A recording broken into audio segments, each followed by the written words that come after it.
Welcome to back my YouTube channel only मैं शिवाय सचिन। सभी guys आपके लिए आज कंपैरिजन ऑफ क्वांटिटी में हम क्या करेंगे, अनुपात से प्रतिशत। मैंने इसके पहले 8.2 के क्वेश्चन कर चुके हैं कंप्लीट। अब बारी आती है 8.3 के क्वेश्चन करने की। बशर्ते उससे पहले जो उसमें क्वेश्चन है उससे रिलेटेड हमको कॉन्सेप्ट सीखना पड़ेगा।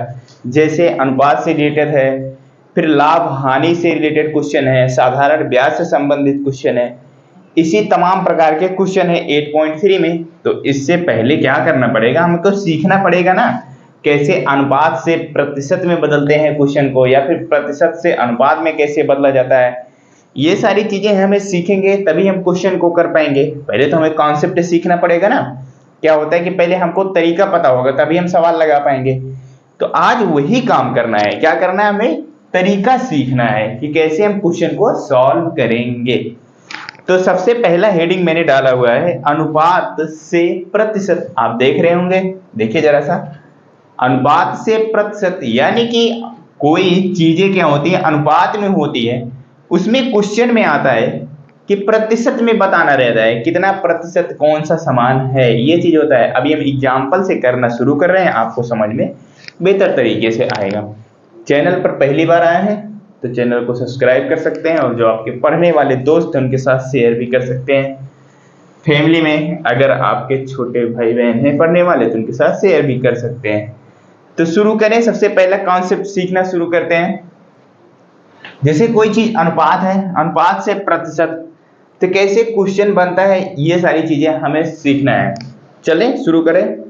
मान लीजिए एग्जाम्पल से लेते हैं, एग्जाम्पल से ही हमें समझ में आएगा कैसे क्वेश्चन आते हैं, ठीक है। तो मान लीजिए आपकी माता जी हैं, क्या है, आपकी माता जी हैं। ले लीजिए हम क्या करते हैं, सबसे पहले मम्मी, आपकी माता जी, कोई दिक्कत नहीं है। क्या है कि इडली और सांभर, समझते हो ना, इडली और सांभर, ये चीज जो उड़द की दाल और चावल से बनता है। ये एक एग्जांपल लेते हैं जो कि आपकी बुक में है, उसी एग्जांपल से समझने की कोशिश करते हैं। हाँ, तो इडली और यानी कि इडली बनाने के लिए क्या किया, इडली बनाने के लिए क्या क्या लगता है आपको पता होगा अगर खाए होंगे। तो उसमें होता है उड़द की दाल लगते हैं और चावल लगता है। क्या लगता है, चावल, उड़द की दाल और चावल। तो आपकी माता जी ने क्या किया, उड़द की दाल जो है, क्या किया, उड़द की दाल जो है वो 1 किलोग्राम लिया। कितना लिया है, 1 किलोग्राम लिया। और चावल जो है, चावल जो है 3 किलोग्राम लिया। क्या किया, चावल जो है 3 किलोग्राम लिया। तो ये चीज लिया, क्या लिया, 1 किलो उड़द की दाल लिया और 3 किलो चावल लिया। क्या बना रहे हैं, इडली बना रहे हैं। ओके, चलिए इसको अनुपात के रूप में कैसे लिखेंगे। अगर मैं कहूं कि बताओ मेरे भाई इडली सॉरी उड़द की दाल और चावल का अनुपात कैसे लिखोगे, अनुपात के रूप में कैसे लिखा जाएगा बताओ। अनुपात के रूप में कैसे लिखोगे आप, मैं पूछता हूं उड़द और चावल का अनुपात बताओ। उड़द और चावल का अनुपात, आप कहेंगे सर ठीक है कोई दिक्कत नहीं है, उड़द कितना है सर, 1 किलो है। दोनों क्वांटिटी देखेंगे, किलोग्राम यहाँ पे है, किलोग्राम यहाँ पे है, कोई दिक्कत नहीं है इससे। तो हम इसको आसानी के साथ 1:3 लिख सकते हैं। 1 किलो हमारा उड़द का दाल है, 3 किलो चावल है। तो अनुपात में लिखने की बात होगी तो 1:3 क्या है कि आपकी माता जी ने जो है उड़द और चावल 1:3 के अनुपात में लिया। क्वेश्चन में ये ऐसे आएगा, डायरेक्टली ऐसे आएगा, ये नहीं दिया रहेगा कि आपको 1 किलोग्राम 3 किलोग्राम चावल, ऐसा लिखा रहेगा कि कोई है नाम लिया रहेगा क्वेश्चन में मेंशन में। उन्होंने क्या किया कि उड़द और चावल का अनुपात 1:3 में लिया। कोई दिक्कत नहीं है। तो फिर क्वेश्चन सर कैसे बनता है, अनुपात में ले लिया। अब यही क्वेश्चन बनता है, क्या बनता है क्वेश्चन कि आप बताओ जो वो मिक्सचर है यानी कि दोनों मिला के ही बनता है ना वो चीज, तो वो उसमें पूछा जाएगा कि बताइए मेरे भाई चावल कितना प्रतिशत है। प्रतिशत में पूछ लिया, मान लो क्वेश्चन ने क्या कहा कि बताइए जो माता जी हैं उन्होंने क्या किया, कितना प्रतिशत चावल लिया है, या फिर ये भी पूछ सकते हैं कितना प्रतिशत उड़द का दाल लिया हुआ है। दोनों चीजें पूछ सकते हैं। तो चलें स्टार्ट करें, चलिए आ जाइए। तो इसमें देखेंगे सिंपल सा, तो मैं पूछता हूं कुल भाग का, क्या कुल भाग का उड़द कितना प्रतिशत है, ऐसा ही क्वेश्चन आएगा।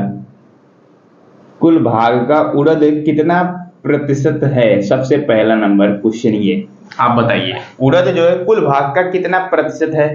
आपको तो क्वेश्चन ने क्या दिया हुआ है, अनुपात में दिया हुआ है। 1:3 में क्या है, 1:3 में क्या है, 1 उड़द है, 3 जो है वो चावल है।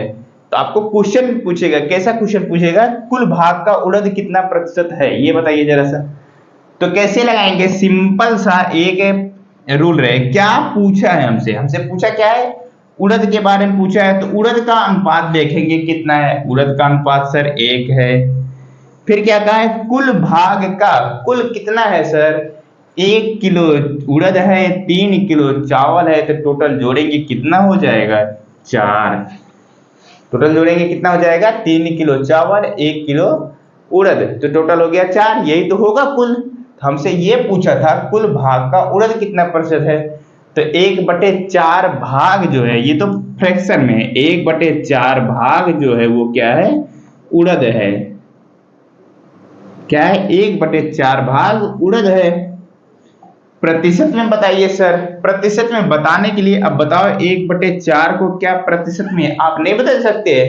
जी सर बदल सकते हैं हम। 1/4 को क्या करेंगे, प्रतिशत में बदलने के लिए सीधा सीधा क्या करते हैं, 100 से गुणा कराते हैं और 4 से इसको काटेंगे तो हो जाएगा 25, और 25 का 1 में गुणा कराएंगे तो आ जाएगा 25% आ जाएगा।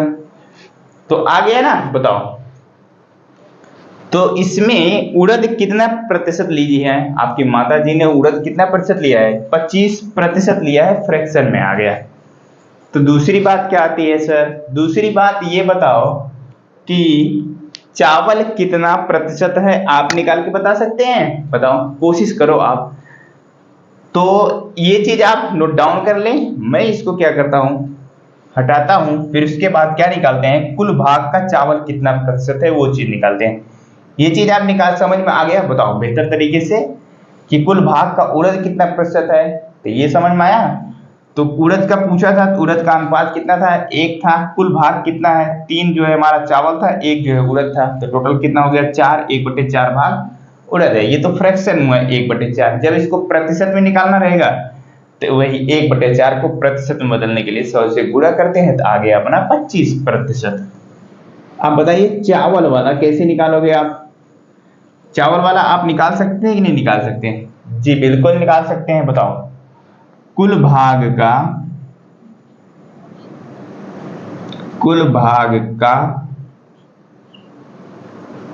चावल कितना प्रतिशत है, ये चीज है।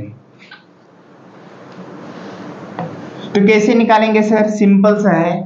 क्या करेंगे, कुल भाग का चावल पूछा है, चावल का अनुपात कितना है, उड़द और चावल का अनुपात मैंने निकाला हुआ है, कितना आया है, 1:3 आया हुआ है। तो 3 चावल है। टोटल सर कितना है कुल, तो 3 चावल था और 1 उड़द था, टोटल था 4। तो 3/4 भाग जो है वो क्या है, चावल है। क्या है, चावल है। प्रतिशत में बताइए सर, प्रतिशत में जब हम बदलने जाएंगे इसको, 3/4 को 100 से गुणा करा देंगे और 4 से काटेंगे इसको, 25 में 25 बार, तो और उसको 25 से 3 से गुणा कराएंगे कितना आ जाएगा, 75%, 75%। इसी तरीके से क्वेश्चन को आप सॉल्व कर सकते हैं। बताइए, अनुपात में था हमारा क्वेश्चन। इडली बनाने के लिए मम्मी ने क्या किया था, 1 किलो क्या लिया था, उड़द का दाल लिया था, और 3 किलो क्या किया था, चावल लिया था। तो उसको अनुपात में सबसे पहले लिखा, क्या लिखा कि उड़द और क्या मेरे भाई, उड़द और चावल का अनुपात, तो वो आया 1:3। और दोनों को अलग अलग से निकाल के बताया, प्रतिशत में कितना प्रतिशत होगा, उसके बाद भिन्न में भी बताया। भिन्न में अगर पूछता है तो 3/4 भाग क्या था, चावल था ना, निकाल के भी दिखाया ना कैसे निकला। तो समझ में आ रही है बातें कि नहीं आ रही है, बताओ। तो उम्मीद है समझ में आ रहा है। चलते हैं एक एग्जांपल और लेते हैं हम।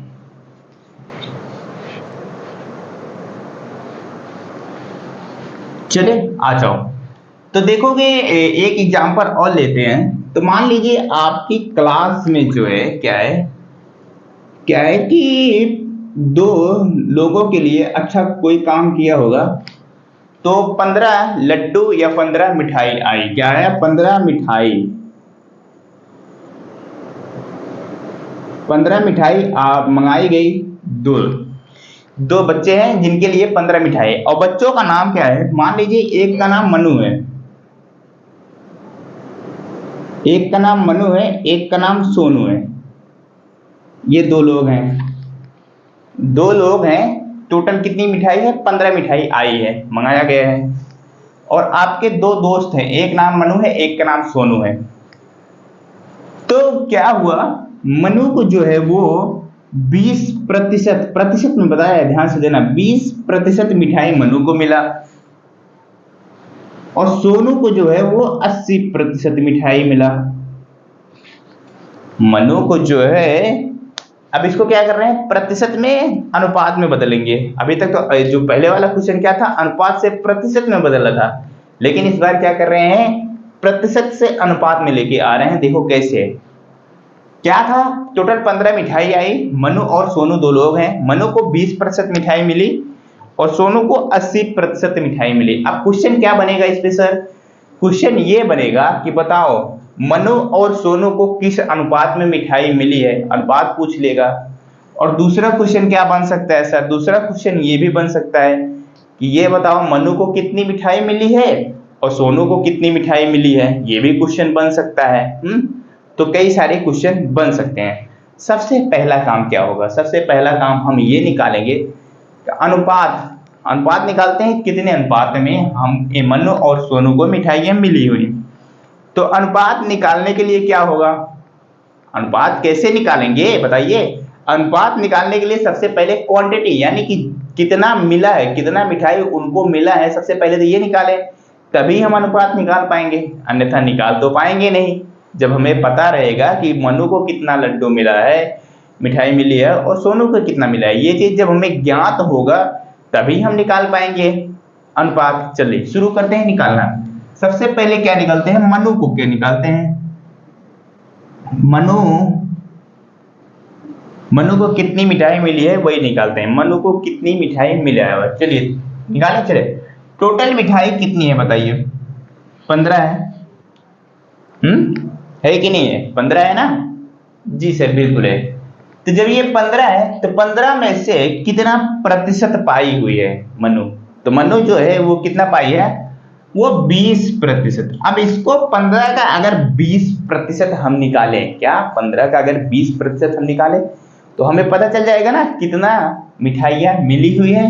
तो चलिए 15 का 20% जब हम निकालेंगे तो 20% है, प्रतिशत का चिन्ह हटाएंगे तो बटे 100 करेंगे, इसको काटेंगे, 1 0 से 1 0 गया, 2 से काटेंगे 2 पंचे 10, 5 से काटेंगे 5 3 15, सारी चीजें कट गई, बची कितना बताइए, 3। तो क्या बचा, 3। मन्नू को कितना लड्डू यानी कितना मिठाई मिला, तो 3 लड्डू या फिर 3 मिठाइयां मिली, किसको, मन्नू को। आ जाइए फिर सोनू की बारी आती है। सोनू का तो आप निकाल सकते हैं कि नहीं निकाल सकते, सोनू को कितना मिठाई मिला बताइए, ये निकाल के बताइए। तो टोटल मिठाई कितनी है, टोटल मिठाई है कितना मेरे भाई, 15 है। सोनू को कितना प्रतिशत मिला है, सोनू को मिला हुआ है 80% मिला हुआ है, 80/100 कर देंगे। ये 0 से ये 0 गया, 2 से काटेंगे 2 4 बार में कटेगा और ये कट जाएगा, 2 पंचे 10। फिर काट देते हैं 5 से इसको 3 बार में, 5 3 15, 4 का 3 से गुणा करा देंगे तो 12 हो जाएगा। सोनू को कितना मिला? 12 मिठाई मिला। कितना मिला? 12 मिठाई मिला। और मन्नू को कितना मिला? 3। हमें तो सर क्वांटिटी पता चल गई। अब बारी आती है अनुपात की। तो अनुपात में क्या होगा? मन्नू और सोनू, मन्नू और सोनू, मन्नू और सोनू का मिठाइयों का अनुपात, मिठाइयों का अनुपात, ये सर क्या है? अनुपात में बताइए सर। मन्नू और सोनू के मिठाइयों का अनुपात बताइए सर। तो हमें तो यही चीज निकालना था, सीधी सी बात है। कैसे निकालेंगे सर? मन्नू को पहले, कौन है? मन्नू है। मन्नू कितना अनुपात पाए? मन्नू कितना मिठाई पाई है? 3 मिठाई। और सोनू कितना पाया होगा? अनुपात का चिन्ह लगाएंगे 12। कितना आ गया? 3:12। कितने किस अनुपात में मिला हुआ है?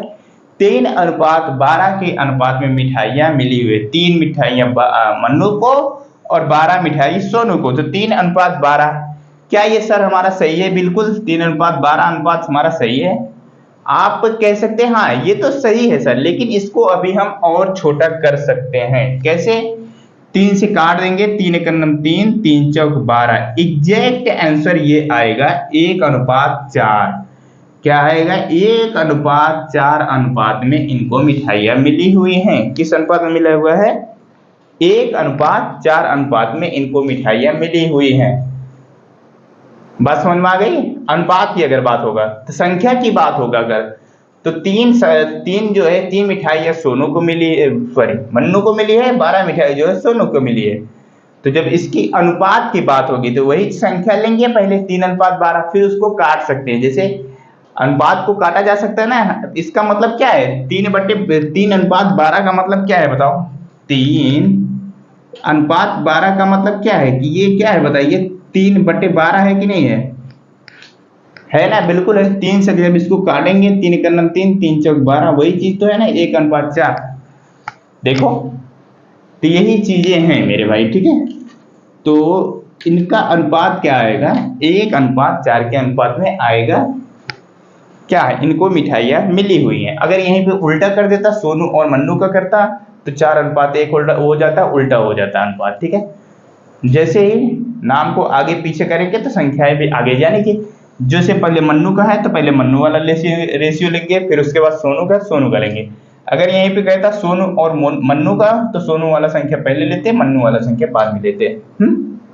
कोई डाउट तो नहीं रह गया है ना? बताइए। प्रतिशत को भिन्न में, यानी कि क्या, पहले अनुपात को प्रतिशत में अगर पूछता है तो वो भी निकाल सकते हैं। अगर कोई चीज प्रतिशत में दिया हुआ है तो उसको आप अनुपात में भी बता सकते हैं। ये 2 चीज मैंने आपको सिखा दिया, कंप्लीट कर दिया। अब चलते हैं आगे नेक्स्ट कॉन्सेप्ट की तरफ, प्रतिशत वृद्धि और प्रतिशत कमी की तरफ चलते हैं। अब हम आ जाओ, अब इसके बाद समझते हैं प्रतिशत वृद्धि और प्रतिशत कमी के बारे में। तो आप ये हेडिंग डाल लीजिए, ये क्या चीज होता है सर, इसके बारे में हमें समझना है। चलते हैं एग्जाम्पल से इसको भी समझेंगे हम, ये क्या होता है प्रतिशत वृद्धि और प्रतिशत कमी क्या होता है। चलिए शुरू करते हैं। तो आप क्या है, क्लास 7 की चल रही है, ठीक है। मान लीजिए इसके बाद क्लास 8 में आप पहुंच गए, इस क्लास को पास किया और क्लास 8 में आप पहुंच गए, कोई दिक्कत नहीं। तो अभी आपके में वर्तमान समय में मान लीजिए आपकी क्लास में क्या है, क्लास में जो है कितने बच्चे हैं? 56 स्टूडेंट हैं। क्या है, मैंने लिया एक एग्जांपल लिया, या फिर मान लो आप क्लास 6, इसके पहले 6 में थे ना, चलिए ठीक है कोई दिक्कत नहीं है। 6 में मान लीजिए क्लास 6 में जो है वो, तो क्लास 6 में जो है 56 स्टूडेंट थे। इतनी बात समझ में आ गई। जब आप क्लास 7 तक पहुंचे फिर क्या हुआ, आपकी मैम ने आपसे बताया, जब आप क्लास 7 पहुंच गए, मैम ने आपसे बताया कि मेरे सभी प्यारे बच्चों, जो पिछली क्लास में कक्षा 6 में 56 स्टूडेंट थे, उसमें क्या हुआ कि 25% बच्चे और बढ़ गए हैं। सिंपल सा ऐसा बोल दिया। क्या बोल दिया आपने? आपकी मैम ने सिंपल सा ऐसा बोला कि जो आप पिछली कक्षा में यानी कक्षा 6 में जब थे आप उसमें थे कितना 56 स्टूडेंट थे। जब आप क्लास 7 में पहुंचे तो मैम ने आया बताया आपको कि मेरे सभी प्यारे बच्चों, जो आप क्लास 6 में पढ़ रहे थे उस समय 56 स्टूडेंट थे ना, तो आज के समय में जो है उसमें क्या हुआ है 25% की वृद्धि हो गई। यानी कि वही चीज प्रतिशत वृद्धि, इसका मतलब कितने प्रतिशत की वृद्धि हुई। मैम ने इतना ही बता दिया आपसे, क्या बता दिया कि 25% की वृद्धि हुई है पिछली कक्षा में। तो आप सोचेंगे संख्या तो बताया नहीं मैम ने कि कितना संख्या हो गई, पहले तो 56 था ये तो हमें पता था, लेकिन अब मैम ने तो सिर्फ प्रतिशत में बता दिया। आपको दिमाग लगा के आप जानना चाहेंगे ना, स्वाभाविक सी बात है। अब कितने बच्चे हैं पढ़ रहे हैं कक्षा 6 में, दिमाग तो आप यही लगाएंगे ना कि आप जानने की इच्छा होगी कि मैम ने तो सिर्फ प्रतिशत में बता दिया है आपसे। अब आपसे इच्छा ये होगी कि अभी वर्तमान समय में कितने बच्चे कक्षा 6 में पढ़ रहे हैं, तो कैसे निकालेंगे। यही चीज होती है प्रतिशत वृद्धि। क्या होती है सबसे पहले, क्या प्रतिशत वृद्धि। ये प्रतिशत वृद्धि कैसे निकाला जाता है सर, तो यही चीज होता है। कैसे, मैंने अभी आपको एग्जांपल बताया कि 56 स्टूडेंट क्लास 6 में थे। कितने थे, 56 स्टूडेंट थे क्लास 6 में। तो मैम ने आपसे बताया, क्या बताया कि 25% बच्चे बढ़ गए हैं।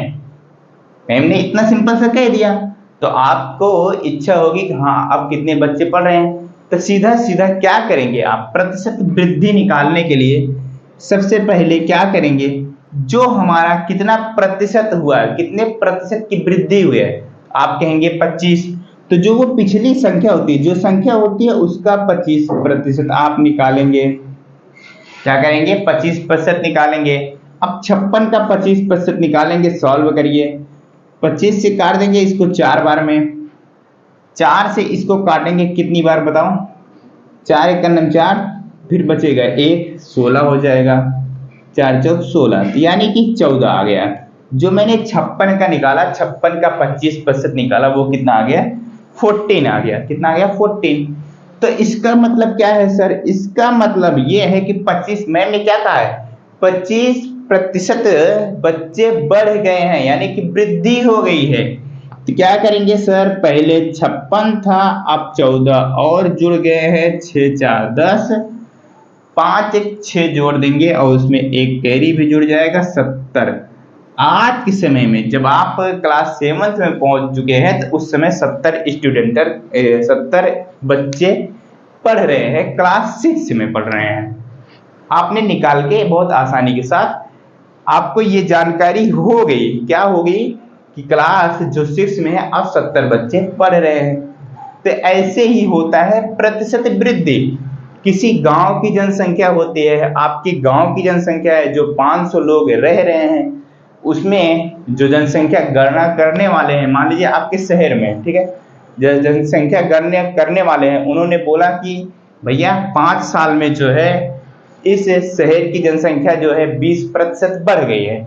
तो मान लीजिए उसमें 50,000 लोग रह रहे हैं, 50,000 लोग रह रहे हैं 50,000 में, तो जिसने बताया है, क्या बताया है कि 20% वृद्धि हो गई है जनसंख्या में। तो आपको, आपकी इच्छा होगी ना जानने की, 50,000 जैसे क्या है, 50,000 व्यक्ति थे, तो उसका क्या करेंगे, आप सीधा सीधा 20% निकालेंगे और उसको जोड़ देंगे, तो आपको पता चल जाएगा कितने % की वृद्धि हुई है। तो इसी तरीके से प्रतिशत वृद्धि निकाला जाता है किसी भी क्वेश्चन में।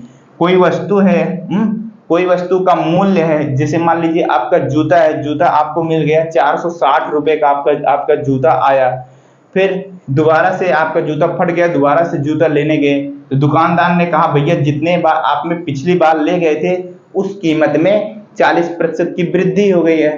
तो आप सोचेंगे अब कितना रुपए हमें देना पड़ेगा, पहले तो मैं तो 460 रुपए दिया था, अब हमें कितना प्रतिशत देना पड़ेगा। तो ये सारी चीजें क्या होती हैं, प्रतिशत वृद्धि के अंदर आती हैं, कितना प्रतिशत की वृद्धि हो रहा है।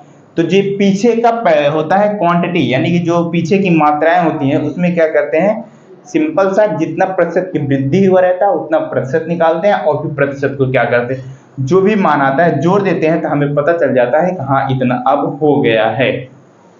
बात समझ में आ गई। अब दूसरा एग्जाम्पल चलते हैं, प्रतिशत कमी की तरफ बढ़ते हैं। क्या करते हैं, प्रतिशत वृद्धि, उम्मीद करता हूं आपको समझ में आ गया होगा। अब चलते हैं,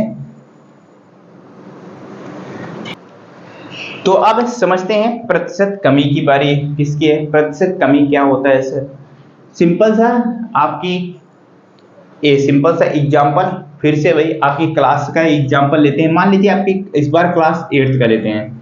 मान लीजिए क्लास 8th में क्या थे, 75 बच्चे थे। क्या थे? 75 बच्चे थे, 75 स्टूडेंट थे, कोई दिक्कत नहीं है। तो मैम ने ये भी आके आपको बता दिया, क्या बताया कि मेरे सभी भाई, मेरे सभी प्यारे प्यारे बच्चों, जो क्लास 8th में जितने बच्चे थे पिछले साल, उसमें क्या हुआ कि 20% की कमी हो गई है। अब उसमें बच्चे कम पढ़ रहे हैं। तो सिंपल सा लॉजिक होगा कि मैम ने तो सिर्फ हमें इतना बता दिया कि 20% की कमी हुई है पिछले साल की अपेक्षा। तो हमको पता है कि पिछले साल जो थे क्लास 8th में थे वो थे 75 बच्चे, यानी 75 बच्चे थे। और मैम ने कहा कि 20% की क्या हो गई है, सॉरी कमी हो गई है। तो 20% इसको निकालेंगे। क्या निकालेंगे? 20% इसका निकालेंगे 75 का। तो 75 का जब 20% निकालेंगे आप, तो 2 से काटेंगे 5 बार में, 5 को काटेंगे 15 बार में, 15 पचे 75। तो कितना आ गया कटने के बाद? 15। तो इसका मतलब क्या है सर? इसका मतलब ये है कि जब बच्चे क्लास 8th में 75 स्टूडेंट पढ़ रहे थे, उसमें क्या हुआ, 15 की कमी हो गई, यानी कि प्रतिशत कमी हुई है ना। कमी की बात कर रहे हैं तो हमें पता करना है कितने स्टूडेंट अब पढ़ रहे हैं। तो टोटल कितने थे? पहले 75 थे, 15 अब घट गए हैं, यानी कि कमी हो गई है, प्रतिशत कमी, यानी घटा देना है हमें। प्रतिशत निकालने के बाद 5 में से 5 जाएगा 0, 7 में से 1 जाएगा 6। तो अब कितने बच्चे रह रहे हैं, पढ़ रहे हैं, बताओ? 60 स्टूडेंट। सिंपल सी बात है, 60 स्टूडेंट अब पढ़ रहे हैं। पहले तो 75 थे, मैम ने आपको बता दिया कि क्या होगा, 20% की कमी हो गई है। अब बता दो आप कितने स्टूडेंट क्लास 8th में पढ़ रहे हैं। तो सिंपल सा निकालेंगे, आप क्या करेंगे, 75 का 20%, जितने % की कमी हो रही है उतना उसका निकालेंगे, फिर उसमें से घटा देंगे। तो हमारा क्या निकल के आ जाएगा, कितने स्टूडेंट अब वर्तमान समय में हैं। तो इसी तरीके से वही चीज होती है, सिंपल से हर चीज में यही फॉलो होता है। किसी गांव की जनसंख्या है, उसमें क्या हुआ, 25% की कमी हो गई है। तो अब कितनी जनसंख्या रह गई है, किसी वस्तु का मूल्य जो था वो इतना था, उसमें 20% की कमी हो गई, अब कितना रह गए। तो सिंपल सा एक ही तरीका है। प्रतिशत वृद्धि में क्या होता है, प्रतिशत निकालने के बाद जोड़ते हैं। प्रतिशत कमी में क्या होता है, प्रतिशत निकालने के बाद सीधा सीधा घटाते हैं। ये इतना ही डिफरेंट है प्रतिशत वृद्धि और प्रतिशत कमी में। इससे रिलेटेड क्वेश्चन है, हम करेंगे क्वेश्चन। तो इससे पहले हमें क्या पढ़ना है, अभी पढ़ना है लाभ क्या होता है, हानि क्या होता है। लाभ प्रतिशत, हानि प्रतिशत, ये कैसे निकालते हैं, साधारण ब्याज कैसे निकालते हैं, ये सारी चीजें हम नेक्स्ट वीडियो में कर लेंगे। फिर उसके बाद आपका सीधा प्रश्नावली के क्वेश्चन पे चलेंगे, तो उसी साथ हमारा चैप्टर हो जाएगा ये भी कंप्लीट, कंपैरिजन ऑफ क्वांटिटी का। तो इतनी चीजें समझ में आ गई हैं, बताइए। जितनी चीजें मैंने आपको आज समझाया है, अनुपात से क्या करना, प्रतिशत, अनुपात को प्रतिशत में बदलना या फिर प्रतिशत को अनुपात में बदलना, ये बताया। फिर उसके बाद बताया आपको लाभ प्रतिशत, सॉरी लाभ प्रतिशत नहीं, प्रतिशत वृद्धि और प्रतिशत कम, ये 4 चीजें मैंने आपको आज बताई हुई है। तो उम्मीद करता हूं समझ में आया होगा। नेक्स्ट वीडियो में मिलते हैं, तब तक के लिए बाय बाय।